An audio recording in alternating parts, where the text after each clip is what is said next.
Preface. The feeling of having no power over people and events is generally unbearable to us. When we feel helpless, we feel miserable. No one wants less power. Everyone wants more.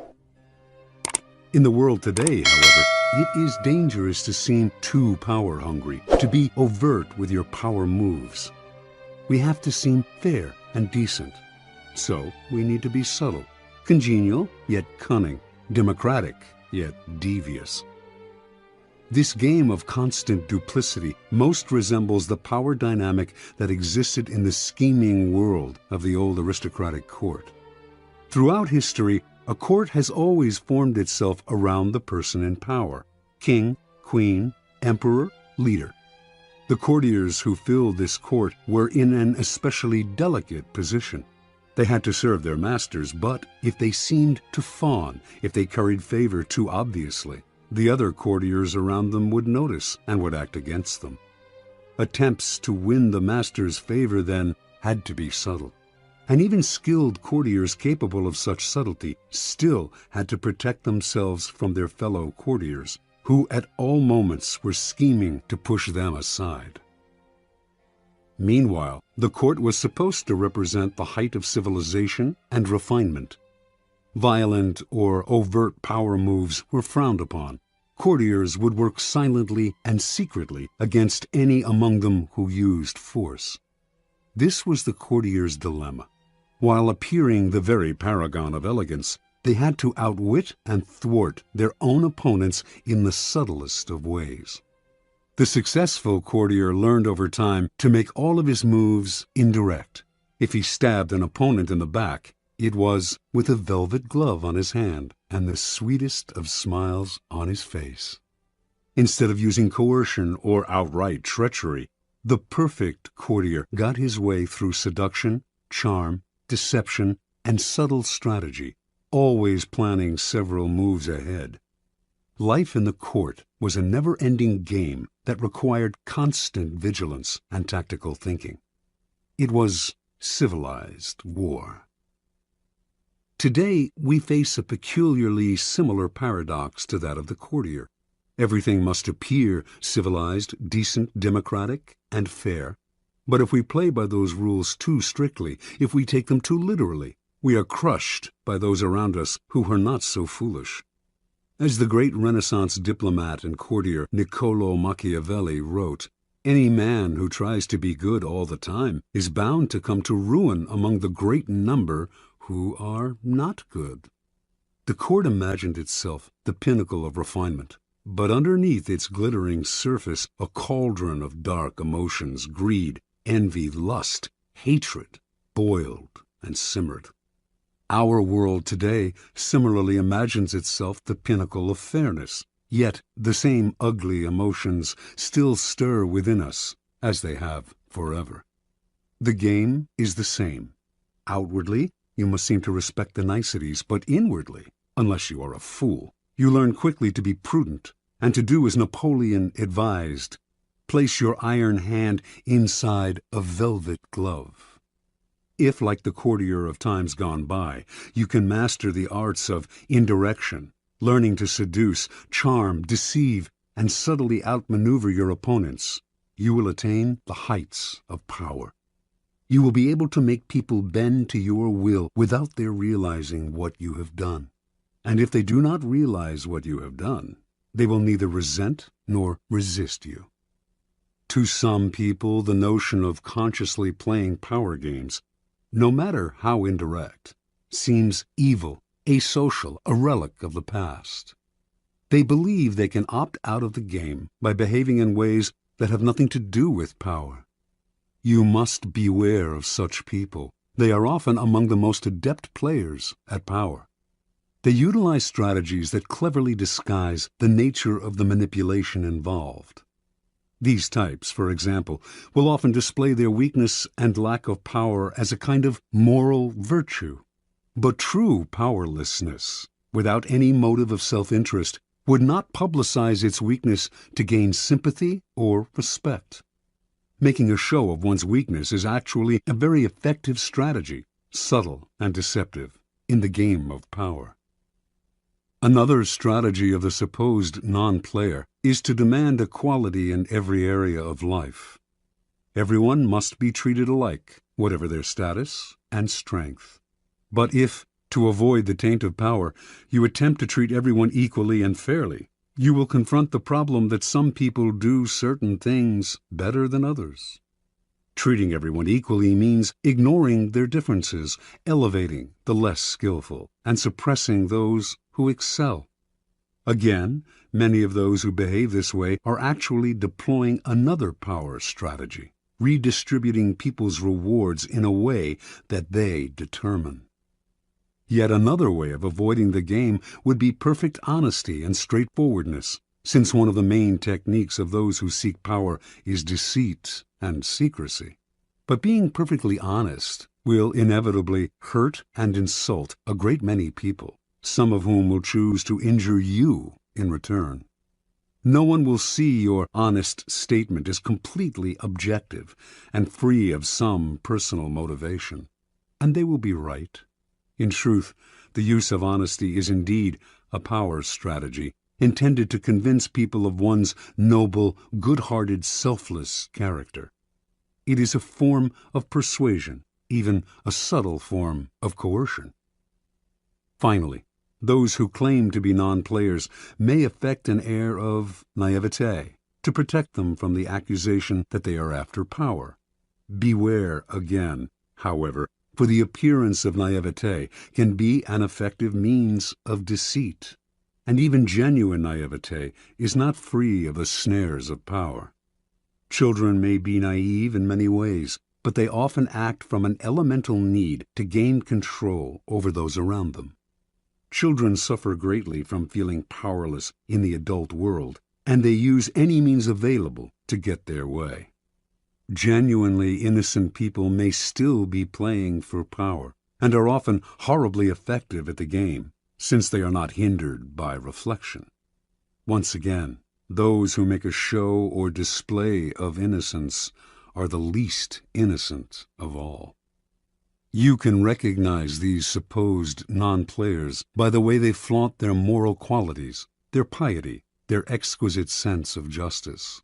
But since all of us hunger for power, and almost all of our actions are aimed at gaining it, the non-players are merely throwing dust in our eyes, distracting us from their power plays with their air of moral superiority. If you observe them closely, you will see, in fact, that they are often the ones most skillful at indirect manipulation, even if some of them practice it unconsciously. And they greatly resent any publicizing of the tactics they use every day. If the world is like a giant scheming court, and we are trapped inside it, there is no use in trying to opt out of the game. That will only render you powerless, and powerlessness will make you miserable. Instead of struggling against the inevitable, instead of arguing and whining and feeling guilty, it is far better to excel at power. In fact, the better you are at dealing with power, the better friend, lover, husband, wife, and person you become. By following the route of the perfect courtier, you learn to make others feel better about themselves, becoming a source of pleasure to them. They will grow dependent on your abilities and desirous of your presence. By mastering the 48 laws in this book, you spare others the pain that comes from bungling with power, by playing with fire without knowing its properties. If the game of power is inescapable, better to be an artist than a denier or a bungler. Learning the game of power requires a certain way of looking at the world, a shifting of perspective. It takes effort and years of practice, for much of the game may not come naturally. Certain basic skills are required, and once you master these skills, you will be able to apply the laws of power more easily. The most important of these skills, and power's crucial foundation, is the ability to master your emotions. An emotional response to a situation is the single greatest barrier to power. a mistake that will cost you a lot more than any temporary satisfaction you might gain by expressing your feelings.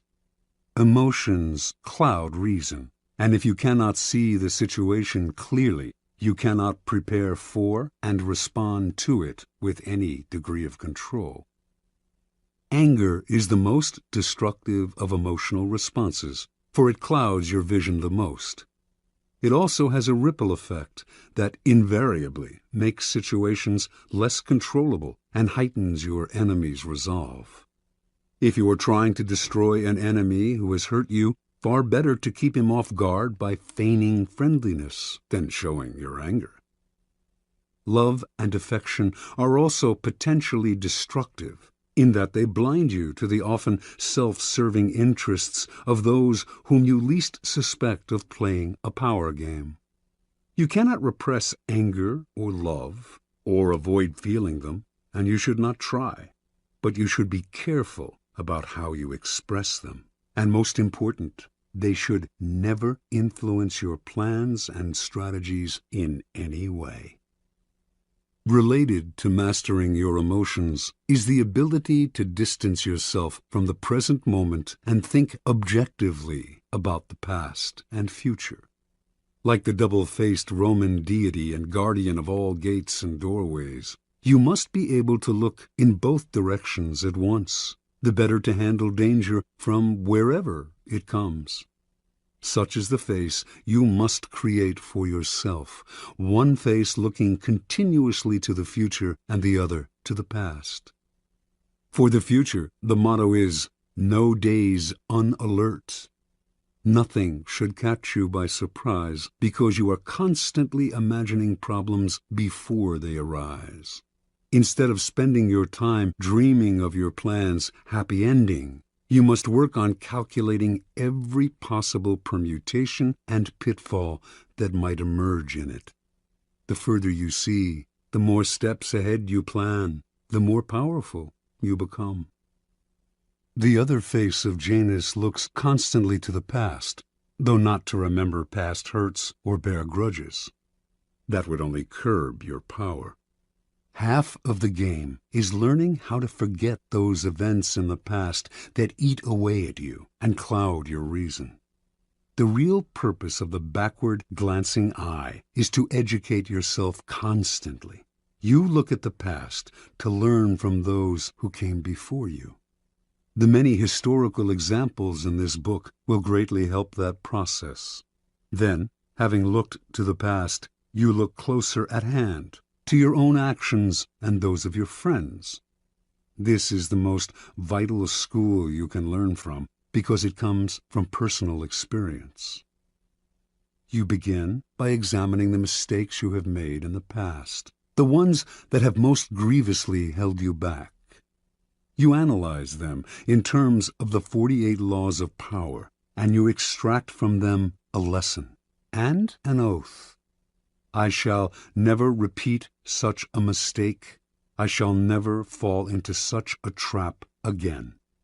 If you can evaluate and observe yourself in this way, you can learn to break the patterns of the past, an immensely valuable skill. Power requires the ability to play with appearances. To this end, you must learn to wear many masks and keep a bag full of deceptive tricks. Deception and masquerade should not be seen as ugly or immoral. All human interaction requires deception on many levels, and in some ways, what separates humans from animals is our ability to lie and deceive. In Greek myths, in India's Mahabharata cycle, in the Middle Eastern epic of Gilgamesh, it is the privilege of the gods to use deceptive arts. A great man, Odysseus, for instance, was judged by his ability to rival the craftiness of the gods, stealing some of their divine power by matching them in wits and deception. Deception is a developed art of civilization and the most potent weapon in the game of power.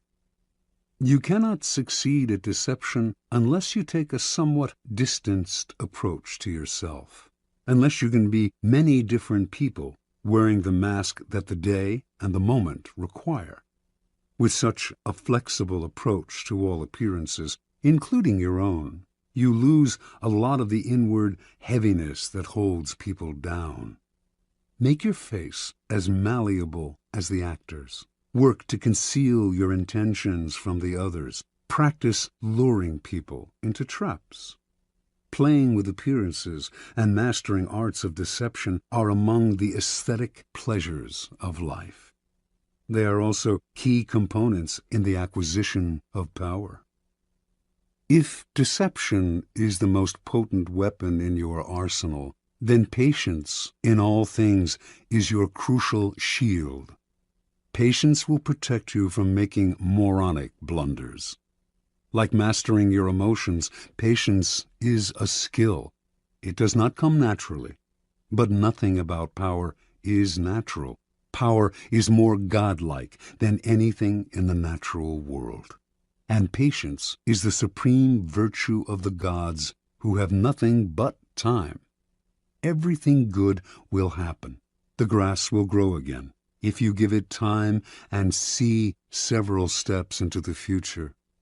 Impatience, on the other hand, only makes you look weak. It is a principal impediment to power. Power is essentially amoral, and one of the most important skills to acquire is the ability to see circumstances rather than good or evil. Power is a game. This cannot be repeated too often. And in games, you do not judge your opponents by their intentions, but by the effect of their actions. You measure their strategy and their power by what you can see and feel. How often are someone's intentions made the issue only to cloud and deceive? What does it matter if another player, your friend or rival, intended good things and had only your interests at heart, if the effects of his action lead to so much ruin and confusion? It is only natural for people to cover up their actions with all kinds of justifications, always assuming that they have acted out of goodness. You must learn to inwardly laugh each time you hear this, and never get caught up in gauging someone's intentions and actions through a set of moral judgments that are really an excuse for the accumulation of power. It is a game. Your opponent sits opposite you. Both of you behave as gentlemen or ladies, observing the rules of the game and taking nothing personally. You play with a strategy, and you observe your opponent's moves with as much calmness as you can muster. In the end, you will appreciate the politeness of those you are playing with more than their good and sweet intentions. Train your eye to follow the results of their moves, the outward circumstances, and do not be distracted by anything else. Half of your mastery of power comes from what you do not do, what you do not allow yourself to get dragged into. For this skill, you must learn to judge all things by what they cost you. As Nietzsche wrote, the value of a thing sometimes lies not in what one attains with it, but in what one pays for it, what it costs us. Perhaps you will attain your goal, and a worthy goal at that, but at what price? Apply this standard to everything, including whether to collaborate with other people to come to their aid. In the end, life is short, opportunities are few, and you have only so much energy to draw on. And in this sense, time is as important a consideration as any other. Never waste valuable time or mental peace of mind on the affairs of others. That is too high a price to pay. Power is a social game. To learn and master it, you must develop the ability to study and understand people. As the great 17th century thinker and courtier Balthazar Gracian wrote, many people spend time studying the properties of animals or herbs. How much more important it would be to study those of people with whom we must live or die. To be a master player, you must also be a master psychologist. You must recognize motivations and see through the cloud of dust with which people surround their actions. An understanding of people's hidden motives is the single greatest piece of knowledge you can have in acquiring power. It opens up endless possibilities of deception, seduction, and manipulation. People are of infinite complexity, and you can spend a lifetime watching them without ever fully understanding them. So it is all the more important, then, to begin your education now. In doing so, you must also keep one principle in mind. Never discriminate as to whom you study and whom you trust. Never trust anyone completely, and study everyone, including friends and loved ones. Finally, you must learn always to take the indirect route to power. Disguise your cunning like a billiard ball that caroms several times before it hits its target. Your moves must be planned and developed in the least obvious way. By training yourself to be indirect, you can thrive in the modern court, appearing the paragon of decency while being the consummate manipulator. Consider the 48 Laws of Power, a kind of handbook on the arts of indirection.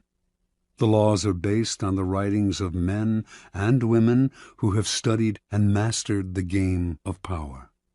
These writings span a period of more than 3,000 years and were created in civilizations as disparate as ancient China and Renaissance Italy.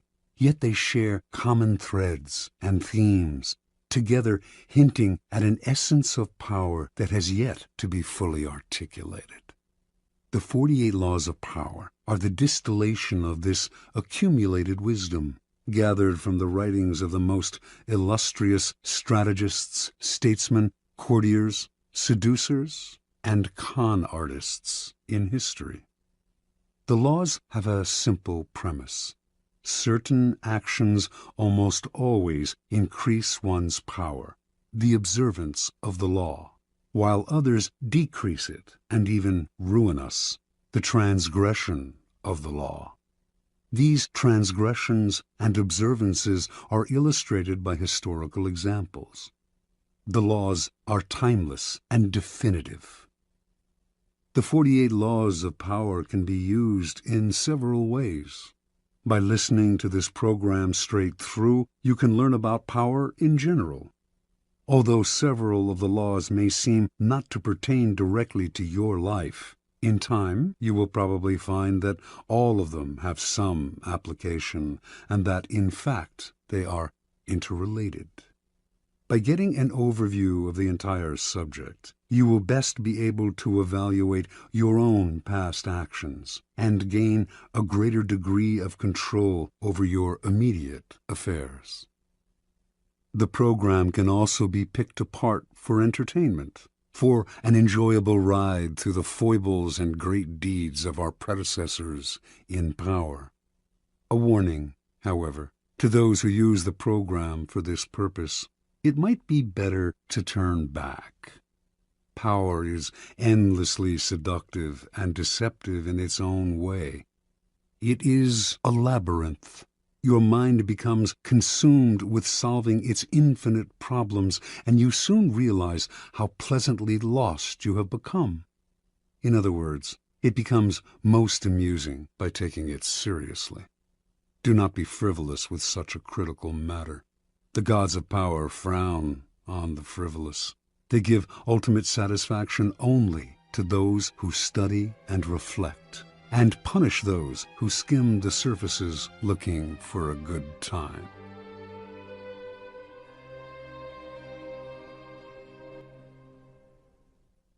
Law 1. Never outshine the master. Judgment. Always make those above you feel comfortably superior. In your desire to please and impress them, Do not go too far in displaying your talents, or you might accomplish the opposite, inspire fear and insecurity. Make your masters appear more brilliant than they are, and you will attain the heights of power. Transgression of the law. Nicolas Fouquet, Louis XIV's finance minister in the first years of his reign, was a generous man who loved lavish parties, pretty women, and poetry. He also loved money, for he led an extravagant lifestyle. Fouquet was clever and very much indispensable to the king. So, when the prime minister, Jules Mazarin, died in 1661, the finance minister expected to be named the successor. Instead, the king decided to abolish the position. This and other signs made Fouquet suspect that he was falling out of favor, and so he decided to ingratiate himself with the king by staging the most spectacular party the world had ever seen. The party's ostensible purpose would be to commemorate the completion of Fouquet's chateau, Vaux-le-Vicomte, but its real function was to pay tribute to the king, the guest of honor. The most brilliant nobility of Europe and some of the greatest minds of the time, La Fontaine, La Rochefoucauld, Madame de Sévigné, attended the party. Molière wrote a play for the occasion in which he himself was to perform at the evening's conclusion. The party began with a lavish 7-course dinner featuring foods from the Orient never before tasted in France, as well as new dishes created especially for the night. The meal was accompanied with music commissioned by Fouquet to honor the king. After dinner, there was a promenade through the chateau's gardens. The grounds and fountains of Vaux-le-Vicomte were to be the inspiration for Versailles. Fouquet personally accompanied the young king through the geometrically aligned arrangements of shrubbery and flower beds. Arriving at the garden's canals, they witnessed a fireworks display which was followed by the performance of Molière's play. The party ran well into the night, and everyone agreed it was the most amazing affair they had ever attended. The next day, Fouquet was arrested by the king's head musketeer, D'Artagnan. 3 months later, he went on trial for stealing from the country's treasury. Actually, most of the stealing he was accused of he had done on the king's behalf and with the king's permission. Fouquet was found guilty and sent to the most isolated prison in France, high in the Pyrenees Mountains, where he spent the last 20 years of his life in solitary confinement. Interpretation. Louis XIV, the Sun King, was a proud and arrogant man who wanted to be the center of attention at all times. He could not countenance being outdone in lavishness by anyone, and certainly not his finance minister. To succeed Fouquet, Louis chose Jean-Baptiste Colbert, a man famous for his parsimony and for giving the dullest parties in Paris. Colbert made sure that any money liberated from the treasury went straight into Louis's hands. With the money, Louis built a palace even more magnificent than Fouquet's, the glorious Palace of Versailles. He used the same architects, decorators, and garden designer. And at Versailles, Louis hosted parties even more extravagant than the one that cost Fouquet his freedom. Let us examine the situation. The evening of the party, as Fouquet presented spectacle on spectacle to Louis, each more magnificent than the one before, he imagined the affair as demonstrating his loyalty and devotion to the king. Not only did he think the party would put him back in the king's favor, he thought it would show his good taste, his connections, and his popularity, making him indispensable to the king and demonstrating that he would make an excellent prime minister. Instead, however, each new spectacle, Each appreciative smile bestowed by the guests on Fouquet made it seem to Louis that his own friends and subjects were more charmed by the finance minister than by the king himself, and that Fouquet was actually flaunting his wealth and power. Rather than flattering Louis XIV, Fouquet's elaborate party offended the king's vanity. Louis would not admit this to anyone, of course. Instead, he found a convenient excuse to rid himself of a man who had inadvertently made him feel insecure. Such is the fate, in some form or other, of all those who unbalance the master's sense of self, poke holes in his vanity, or make him doubt his preeminence. Observance of the law. In the early 1600s, the Italian astronomer and mathematician Galileo found himself in a precarious position.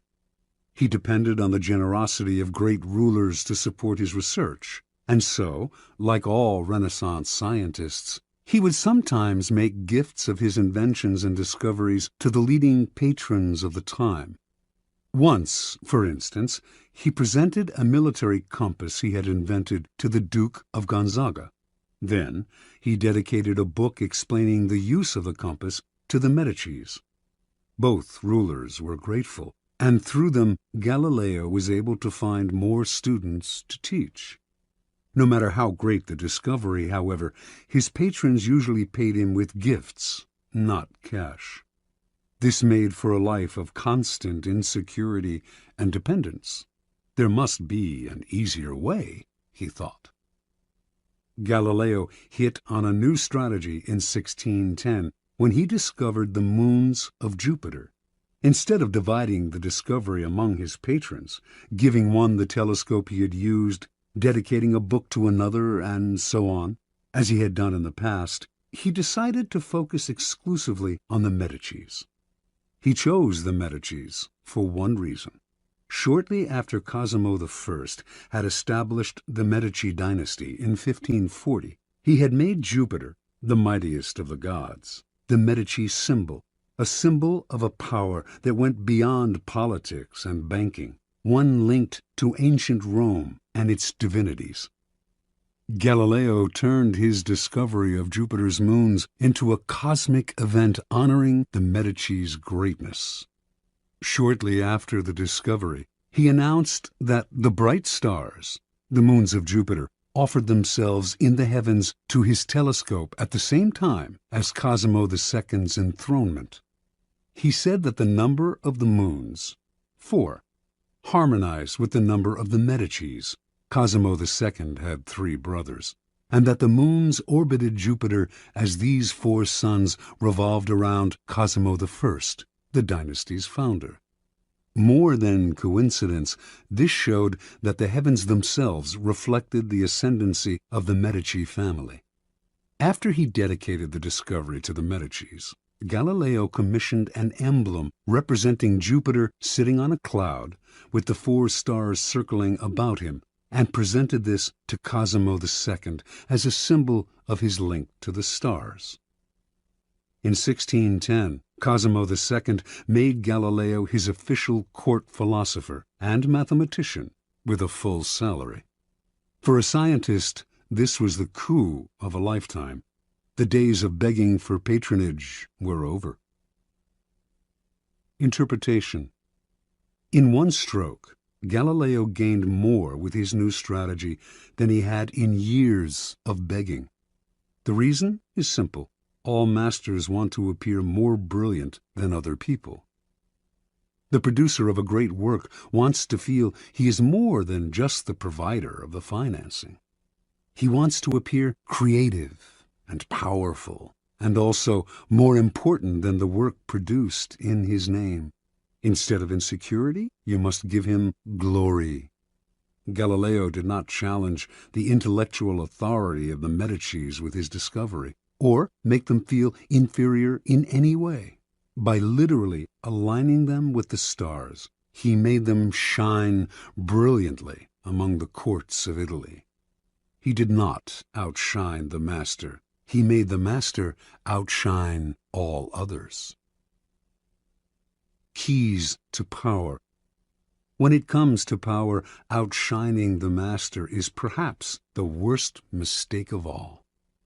Do not fool yourself into thinking that life has changed much since the days of Louis XIV and the Medicis. Those who attain high standing in life are like kings and queens. They want to feel secure in their positions and superior to those around them in intelligence, wit, and charm.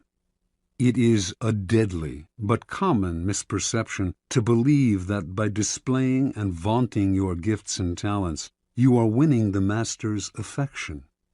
He may feign appreciation, but at his first opportunity he will replace you with someone less intelligent, less attractive, less threatening, just as Louis XIV replaced the sparkling Fouquet with the bland Colbert. And as with Louis, he will not admit the truth, but will find an excuse to rid himself of your presence. This law involves two rules that you must realize. First, you can inadvertently outshine a master simply by being yourself.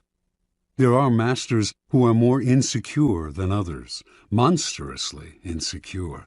You may naturally outshine them by your charm and grace. No one had more natural talents than Astorre Manfredi, Prince of Faenza. The most handsome of all the young princes of Italy, he captivated his subjects with his generosity and open spirit. In the year 1500, Cesare Borgia laid siege to Faenza. When the city surrendered, the citizens expected the worst from the cruel Borgia, who, however, decided to spare the town. He simply occupied its fortress, executed none of its citizens, and allowed Prince Manfredi, 18 at the time, to remain with his court in complete freedom. A few weeks later, though, soldiers hauled Astorre Manfredi away to a Roman prison. A year after that, his body was fished out of the river Tiber, a stone tied around his neck. Borgia justified the horrible deed with some sort of trumped-up charge of treason and conspiracy. But the real problem was that he was notoriously vain and insecure. The young man was outshining him without even trying. Given Manfredi's natural talents, the prince's mere presence made Borgia seem less attractive and charismatic. The lesson is simple. If you cannot help being charming and superior, you must learn to avoid such monsters of vanity. Either that, or find a way to mute your good qualities when in the company of a Cesare Borgia. Second, never imagine that because the master loves you, you can do anything you want. Entire books could be written about favorites who fell out of favor by taking their status for granted, for daring to outshine. Knowing the dangers of outshining your master, you can turn this law to your advantage. First, you must flatter and puff up your master.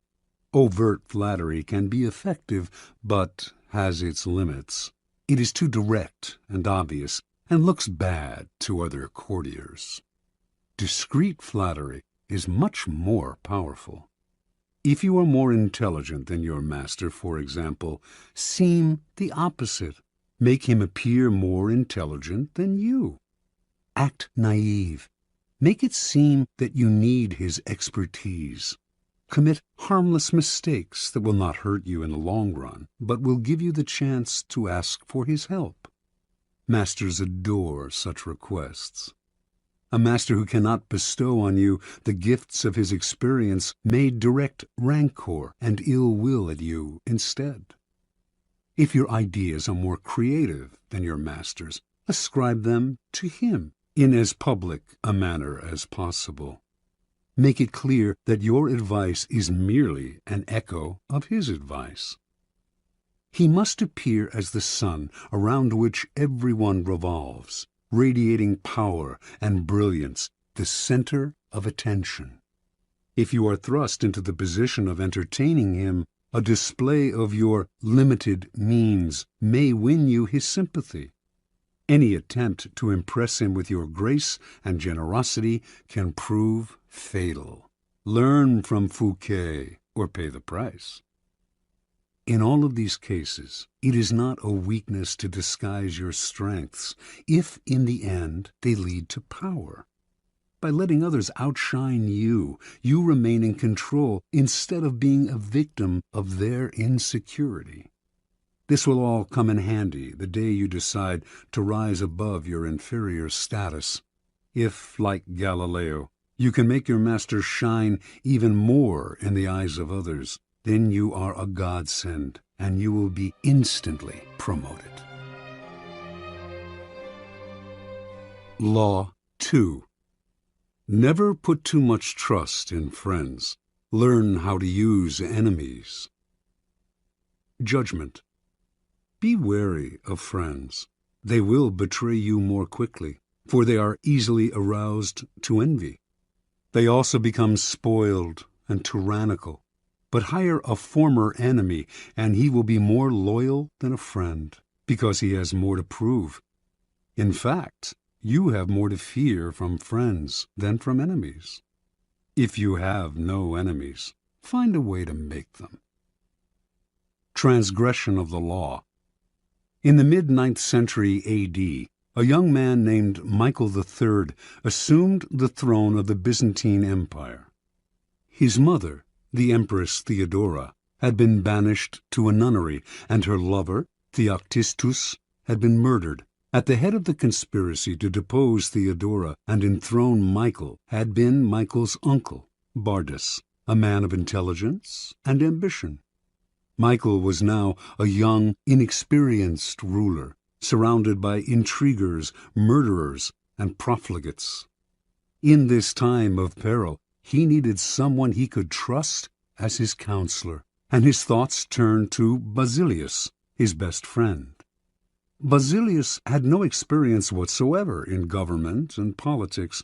In fact, he was the head of the royal stables, but he had proven his love and gratitude time and again. They had met a few years before, when Michael had been visiting the stables just as a wild horse got loose. Basilius, a young groom from peasant Macedonian stock, had saved Michael's life.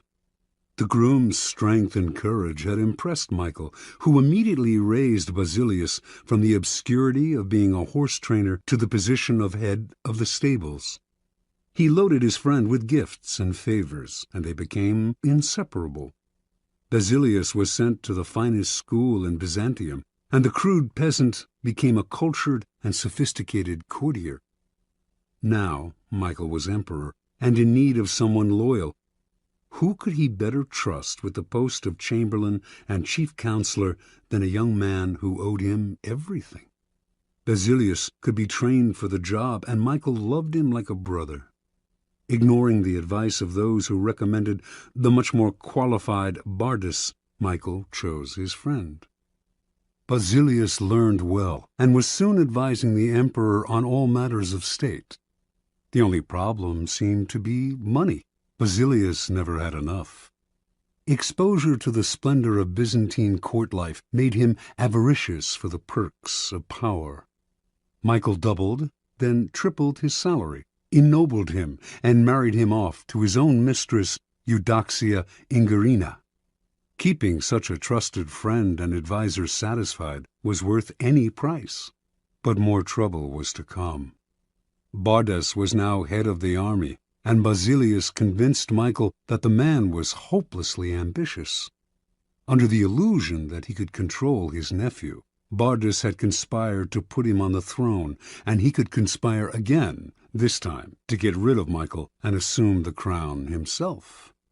Basilius poured poison into Michael's ear until the emperor agreed to have his uncle murdered. During a great horse race, Basilius closed in on Bardas in the crowd and stabbed him to death. Soon after, Basilius asked that he replace Bardas as head of the army, where he could keep control of the realm and quell rebellion. This was granted. Now Basilius's power and wealth only grew, and a few years later Michael, in financial straits from his own extravagance, asked him to pay back some of the money he had borrowed over the years.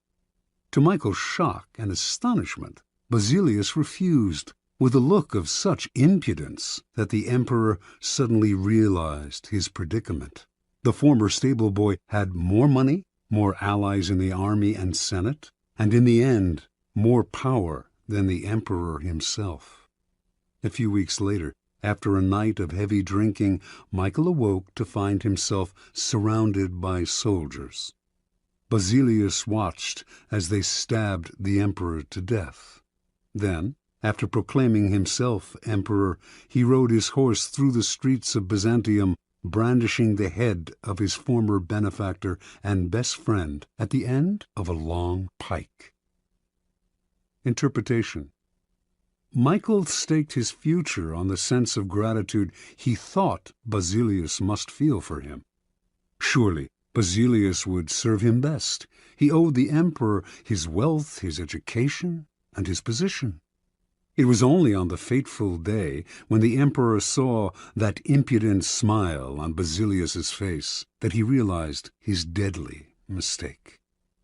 He had created a monster. He had allowed a man to see power up close, a man who then wanted more, who asked for anything and got it, who felt encumbered by the charity he had received, and simply did what many people do in such a situation. They forget the favors they have received and imagine they have earned their success by their own merits. At Michael's moment of realization, he could still have saved his own life, but friendship and love blind every man to their interests. Nobody believes a friend can betray, and Michael went on disbelieving until the day his head ended up on a pike. Keys to power. It is natural to want to employ your friends when you find yourself in times of need. The world is a harsh place, and your friends soften the harshness. Besides, you know them. Why depend on a stranger when you have a friend at hand? The problem is that you often do not know your friends as well as you imagine. When you decide to hire a friend, you gradually discover the qualities he or she has kept hidden. Strangely enough, it is your act of kindness that unbalances everything. People want to feel they deserve their good fortune. The receipt of a favor can become oppressive. It means you have been chosen because you are a friend, not necessarily because you are deserving. There is almost a touch of condescension in the act of hiring friends that secretly afflicts them. The injury will come out slowly, a little more honesty, flashes of resentment and envy here and there, and before you know it, your friendship fades. The more favors and gifts you supply to revive the friendship, the less gratitude you receive. All working situations require a kind of distance between people. You are trying to work, not make friends. Friendliness, real or false, only obscures that fact. The key to power, then, is the ability to judge who is best able to further your interests in all situations. Keep friends for friendship, but work with the skilled and competent. Whenever you can, bury the hatchet with an enemy and make a point of putting him in your service. Never let the presence of enemies upset or distress you. You are far better off with a declared opponent or two than not knowing where your real enemies lie. The man of power welcomes conflict, using enemies to enhance his reputation as a sure-footed fighter who can be relied upon in times of uncertainty. Law 3.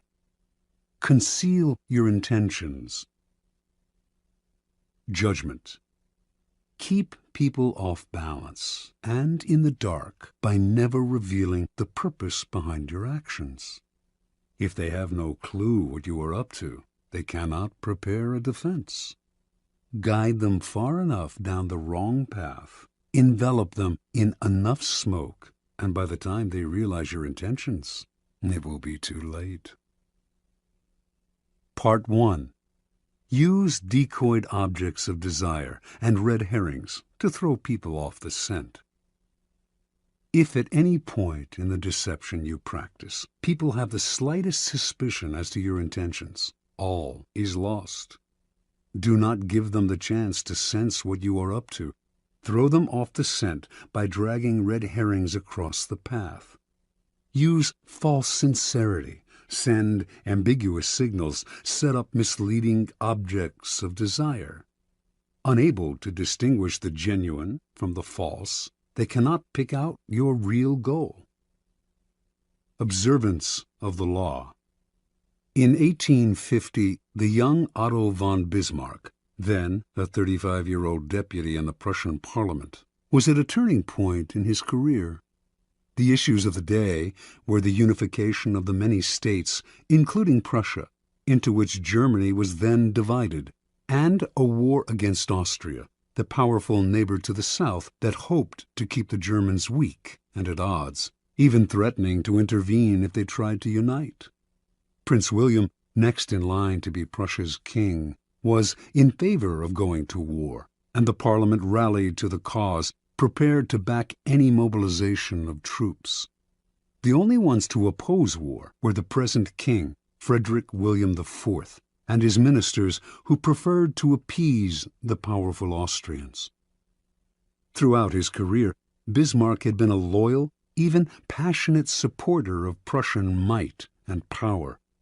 He dreamed of German unification, of going to war against Austria and humiliating the country that for so long had kept Germany divided. A former soldier, he saw warfare as a glorious business. This, after all, was the man who years later would say, "The great questions of the time will be decided not by speeches and resolutions, but by iron and blood." Passionate patriot and lover of military glory, Bismarck nevertheless gave a speech in Parliament at the height of the war fever that astonished all who heard it. "Woe unto the statesman," he said, "who makes war without a reason that will still be valid when the war is over. After the war, you will all look differently at these questions. Will you then have the courage to turn to the peasant contemplating the ashes of his farm, to the man who has been crippled, to the father who has lost his children?" Not only did Bismarck go on to talk of the madness of this war, but, strangest of all, he praised Austria and defended her actions. This went against everything he had stood for. The consequences were immediate. Bismarck was against the war. What could this possibly mean? Other deputies were confused, and several of them changed their votes. Eventually, the king and his ministers won out, and war was averted. A few weeks after Bismarck's infamous speech, the king, grateful that he had spoken for peace, made him a cabinet minister. A few years later, he became the Prussian premier. In this role, he eventually led his country and the peace-loving king into a war against Austria, crushing the former empire and establishing a mighty German state, with Prussia at its head. Interpretation. At the time of his speech in 1850, Bismarck made several calculations. First, he sensed that the Prussian military, which had not kept pace with other European armies, was unready for war, that Austria, in fact, might very well win, a disastrous result for the future. Second, if the war were lost and Bismarck had supported it, his career would be gravely jeopardized. The king and his conservative ministers wanted peace. Bismarck wanted power. The answer was to throw people off the scent by supporting a cause he detested, saying things he would laugh at if said by another. A whole country was fooled. It was because of Bismarck's speech that the king made him a minister, a position from which he quickly rose to be prime minister, attaining the power to strengthen the Prussian military and accomplish what he had wanted all along: the humiliation of Austria and the unification of Germany under Prussia's leadership. Through insincerity and misleading signals, he deceived everyone, concealed his purpose, and attained everything he wanted. Such is the power of hiding your intentions. Keys to power. Most people are open books. They say what they feel, blurt out their opinions at every opportunity, and constantly reveal their plans and intentions. They do this for several reasons. First, it is easy and natural to always want to talk about one's feelings and plans for the future. It takes effort to control your tongue and monitor what you reveal. Second, many believe that by being honest and open, they are winning people's hearts and showing their good nature. They are greatly deluded. Honesty is actually a blunt instrument which bloodies more than it cuts. Your honesty is likely to offend people. It is much more prudent to tailor your words, telling people what they want to hear, rather than the coarse and ugly truth of what you feel or think. More important, by being unabashedly open, you make yourself so predictable and familiar that it is almost impossible to respect or fear you, and power will not accrue to a person who cannot inspire such emotions. If you yearn for power, quickly lay honesty aside and train yourself in the art of concealing your intentions. Master the art, and you will always have the upper hand. Basic to an ability to conceal one's intentions is a simple truth about human nature. Our first instinct is to always trust appearances. We cannot go around doubting the reality of what we see and hear. Constantly imagining that appearances concealed something else would exhaust and terrify us. This fact makes it relatively easy to conceal one's intentions. Simply dangle an object you seem to desire, a goal you seem to aim for, in front of people's eyes, and they will take the appearance for reality. Once their eyes focus on the decoy, they will fail to notice what you are really up to. You can use this tactic in the following manner. Hide your intentions not by closing up, with the risk of appearing secretive and making people suspicious, but by talking endlessly about your desires and goals, just not your real ones. You will kill 3 birds with 1 stone. You appear friendly, open, and trusting. You conceal your intentions, and you send your rivals on time-consuming goose chases. Another powerful tool in throwing people off the scent is false sincerity. People easily mistake sincerity for honesty. Remember, their first instinct is to trust appearances, and since they value honesty and want to believe in the honesty of those around them, they will rarely doubt you or see through your act. Seeming to believe what you say gives your words great weight. To make your false sincerity an effective weapon in concealing your intentions, espouse a belief in honesty and forthrightness as important social values. Do this as publicly as possible. Emphasize your position on this subject by occasionally divulging some heartfelt thought, though only one that is actually meaningless or irrelevant, of course. Napoleon's minister Talleyrand was a master at taking people into his confidence by revealing some apparent secret. This feigned confidence, a decoy, would then elicit a real confidence on the other person's part. Remember, the best deceivers do everything they can to cloak their roguish qualities. They cultivate an air of honesty in one area to disguise their dishonesty in others. Honesty is merely another decoy in their arsenal of weapons. Part 2. Use smokescreens to disguise your actions.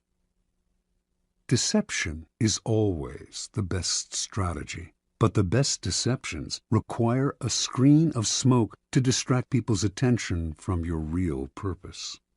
The bland exterior, like the unreadable poker face, is often the perfect smoke screen, hiding your intentions behind the comfortable and familiar. If you lead the sucker down a familiar path, he won't catch on when you lead him into a trap. Observance of the law. In 1910, a Mr. Sam Giesel of Chicago sold his warehouse business for close to $1 million. He settled down to semi-retirement and the managing of his many properties, but deep inside, he itched for the old days of deal-making. One day, a young man named Joseph Weil visited his office, wanting to buy an apartment he had up for sale. Giesel explained the terms. The price was $8,000, but he only required a down payment of $2,000. Weil said he would sleep on it, but he came back the following day and offered to pay the full $8,000 in cash if Giesel could wait a couple of days until a deal Weil was working on came through. Even in semi-retirement, a clever businessman like Giesel was curious as to how Weil would be able to come up with so much cash, roughly $150,000 today, so quickly. Weil seemed reluctant to say and quickly changed the subject, but Giesel was persistent. Finally, after assurances of confidentiality, Weil told Giesel the following story. Weil's uncle was the secretary to a coterie of multimillionaire financiers. These wealthy gentlemen had purchased a hunting lodge in Michigan 10 years ago at a cheap price. They had not used the lodge for a few years, so they had decided to sell it and had asked Weil's uncle to get whatever he could for it. For reasons, good reasons, of his own, the uncle had been nursing a grudge against the millionaires for years. This was his chance to get back at them. He would sell the property for $35,000 to a setup man, whom it was Weil's job to find. The financiers were too wealthy to worry about this low price. The setup man would then turn around and sell the property again for its real price, around $155,000. The uncle, Weil, and the third man would split the profits from this second sale. It was all legal and for a good cause, the uncle's just retribution. Giesel had heard enough. He wanted to be the set-up buyer. Weil was reluctant to involve him, but Giesel would not back down.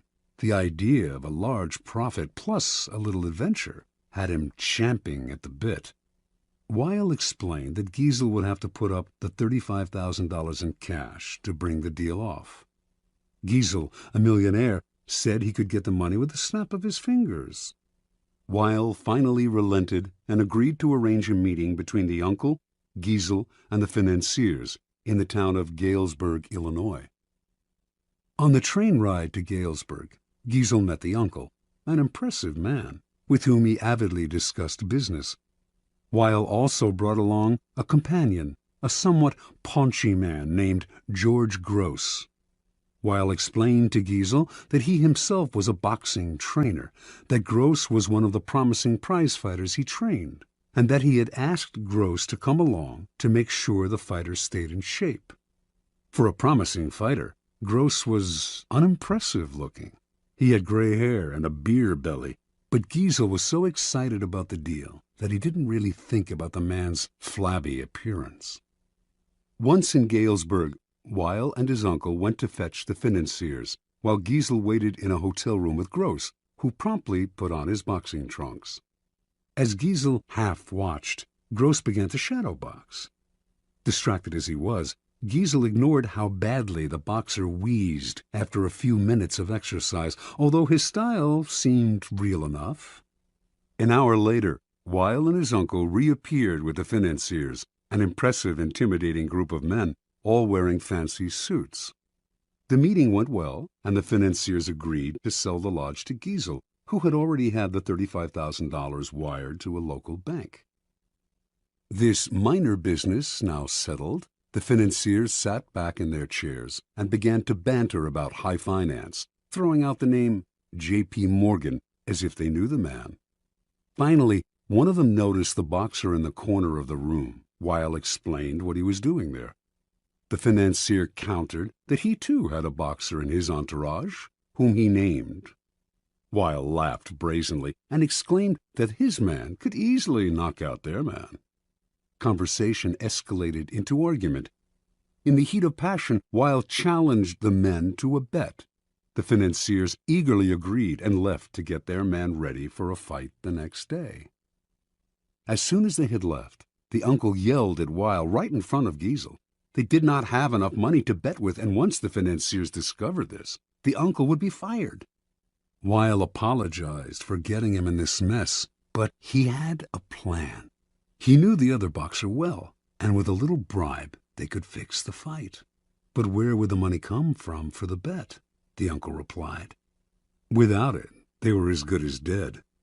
Finally, Giesel had heard enough. Unwilling to jeopardize his deal with any ill will, he offered his own $35,000 cash for part of the bet. Even if he lost that, he would wire for more money and still make a profit on the sale of the lodge. The uncle and nephew thanked him. With their own $15,000 and Giesel's $35,000, they would manage to have enough for the bet. That evening, as Giesel watched the two boxers rehearse the fix in the hotel room, his mind reeled at the killing he was going to make from both the boxing match and the sale of the lodge. The fight took place in a gym the next day. Weil handled the cash, which was placed for security in a locked box. Everything was proceeding as planned in the hotel room. The financiers were looking glum at how badly their fighter was doing, and Giesel was dreaming about the easy money he was about to make. Then, suddenly, a wild swing by the financier's fighter hit Gross hard on the face, knocking him down. When he hit the canvas, blood spurted from his mouth. He coughed, then lay still. One of the financiers, a former doctor, checked his pulse. He was dead. The millionaires panicked. Everyone had to get out before the police arrived. They could all be charged with murder. Terrified, Giesel hightailed it out of the gym and back to Chicago, leaving behind his $35,000, which he was only too glad to forget, for it seemed a small price to pay to avoid being implicated in a crime. He never wanted to see Weil or any of the others again.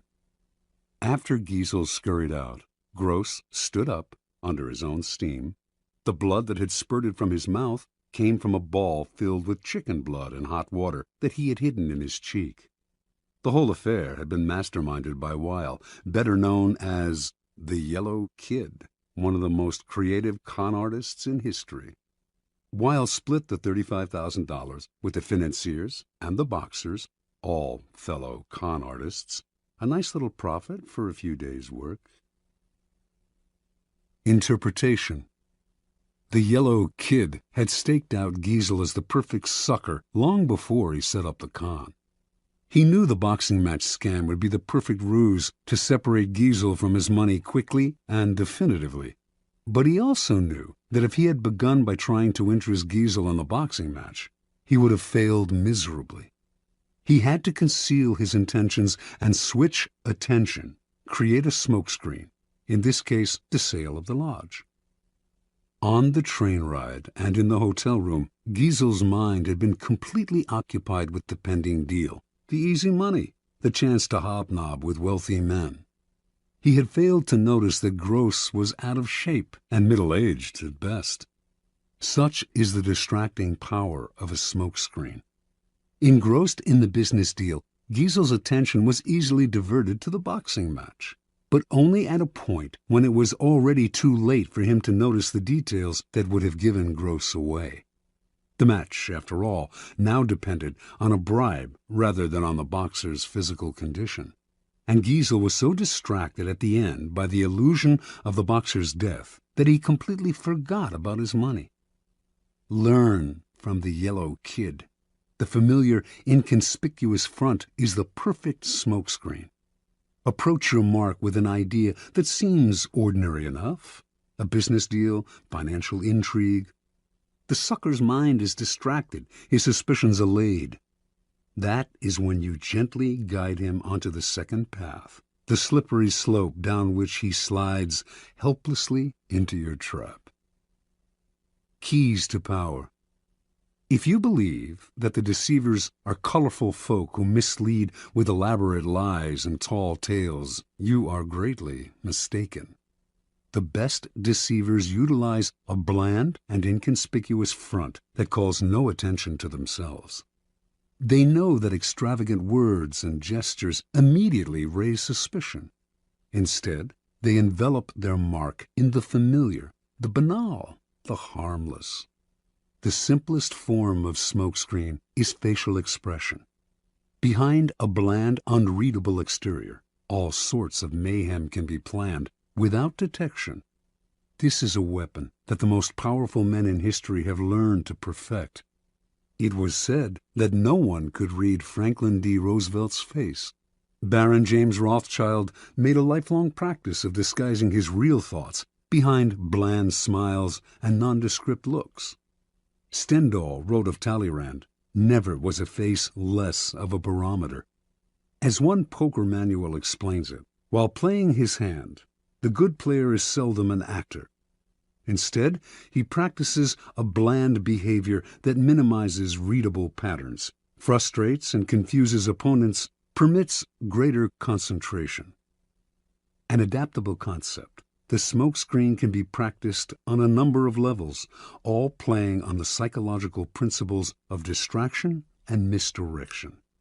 One of the most effective smokescreens is the noble gesture. People want to believe apparently noble gestures are genuine, for the belief is pleasant. They rarely notice how deceptive these gestures can be. Another effective smokescreen is the pattern, the establishment of a series of actions that seduce the victim into believing you will continue in the same way. The pattern plays on the psychology of anticipation. Our behavior conforms to patterns, or so we like to think. In 1878, the American robber baron Jay Gould created a company that began to threaten the monopoly of the telegraph company Western Union. The directors of Western Union decided to buy Gould's company up. They had to spend a hefty sum, but they figured they had managed to rid themselves of an irritating competitor. A few months later, though, Gould was at it again, complaining he had been treated unfairly. He started up a second company to compete with Western Union and its new acquisition. The same thing happened again. Western Union bought him out to shut him up. Soon the pattern began for the third time, but now Gould went for the jugular. He suddenly staged a bloody takeover struggle and managed to gain complete control of Western Union. He had established a pattern that had tricked the company's directors into thinking his goal was to be bought out at a handsome rate. Once they paid him off, they relaxed and failed to notice that he was actually playing for higher stakes. The pattern is powerful in that it deceives the other person into expecting the opposite of what you are really doing. Remember, it takes patience and humility to dull your brilliant colors, to put on the mask of the inconspicuous. Do not despair at having to wear such a bland mask. It is often your unreadability that draws people to you and makes you appear a person of power.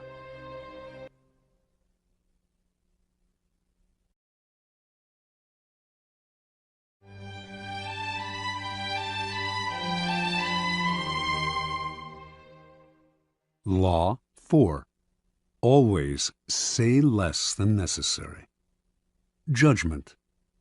When you are trying to impress people with words, the more you say, the more common you appear, and the less in control. Even if you're saying something banal, it will seem original if you make it vague, open-ended, and sphinx-like. Powerful people impress and intimidate by saying less. The more you say, the more likely you are to say something foolish. Observance of the law. In the court of Louis XIV, nobles and ministers would spend days and nights debating issues of state. They would confer, argue, make and break alliances, and argue again until finally the critical moment arrived. Two of them would be chosen to represent the different sides to Louis himself, who would decide what should be done. After these persons were chosen, everyone would argue some more. How should the issues be phrased? What would appeal to Louis? What would annoy him? At what time of day should the representatives approach him, and in what part of the Versailles Palace? What expression should they have on their faces? Finally, after all this was settled, the fateful moment would finally arrive.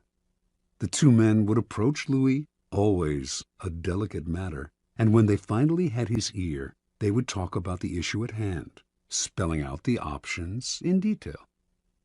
Louis would listen in silence, a most enigmatic look on his face. Finally, when each had finished his presentation and had asked for the king's opinion, he would look at them both and say, "I shall see." Then he would walk away. The ministers and courtiers would never hear another word on this subject from the king. They would simply see the result weeks later, when he would come to a decision and act. He would never bother to consult them on the matter again. Interpretation. Louis XIV was a man of very few words. His most famous remark is, "L'État, c'est moi." The state is me. Nothing could be more pithy, yet more eloquent. His infamous, "I shall see," was one of several extremely short phrases that he would apply to all manner of requests. Louis was not always this way. As a young man, he was known for talking at length, delighting in his own eloquence. His later taciturnity was self-imposed, an act, a mask he used to keep everybody below him off balance. No one knew exactly where he stood or could predict his reactions. No one could try to deceive him by saying what they thought he wanted to hear, because no one knew what he wanted to hear. As they talked on and on to the silent Louis, they revealed more and more about themselves, information he would later use against them to great effect. In the end, Louis's silence kept those around him terrified and under his thumb. It was one of the foundations of his power. As Saint-Simon wrote, no one knew as well as he how to sell his words, his smile, even his glances. Everything in him was valuable because he created differences, and his majesty was enhanced by the sparseness of his words. Keys to power. Power is, in many ways, a game of appearances, and when you say less than necessary, you inevitably appear greater and more powerful than you are. Your silence will make other people uncomfortable. Humans are machines of interpretation and explanation. They have to know what you are thinking. When you carefully control what you reveal, they cannot pierce your intentions or your meaning. Your short answers and silences will put them on the defensive, and they will jump in, nervously filling the silence with all kinds of comments that will reveal valuable information about them and their weaknesses. They will leave a meeting with you feeling as if they had been robbed, and they will go home and ponder your every word. This extra attention to your brief comments will only add to your power.